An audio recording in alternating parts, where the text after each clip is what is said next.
కీర్తనల గ్రంథంలో నుండి 93వ అధ్యాయం చదువుకుంటున్నాం. Page number 502. యెహోవా రాజ్యం చేయుచున్నాడు, ప్రభావమును ఆయన వస్త్రముగా ధరించి ఉన్నాడు. యెహోవా బలము ధరించి బలముతో నడుము కట్టుకొని ఉన్నాడు. కదలకుండునట్లు భూలోకము స్థిరపరచబడి ఉన్నది. పురాతన కాలము నుండి నీ సింహాసనము స్థిరమాయెను. సదాకాలము ఉన్నవాడవు నీవే. వరదలు పరిగెత్తెను, యెహోవా వరదలు ఎలుగెత్తెను.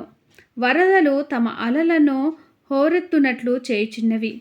విస్తార జలముల ఘోషల కంటెను, బలమైన సముద్ర తరంగముల ఘోషల కంటెను ఆకాశమునందు యెహోవా బలిష్ఠుడు. నీ శాసనములు ఎన్నడూను తప్పిపోవు. యెహోవా ఎన్నటెన్నటికీ పరిశుద్ధతయే నీ మందిరమునకు అనుకూలము. దేవుడి చిన్ని వాక్యమును దీవించునుగాక. ఆమెన్. ఈ బైబిల్ రీడింగ్ అనేది మీకు నచ్చినట్లయితే ప్లీజ్ లైక్ చేయండి, షేర్ చేయండి, సబ్స్క్రైబ్ చేయండి. దేవుడు మనందరికీ తోడైనను గాక. ఆమెన్.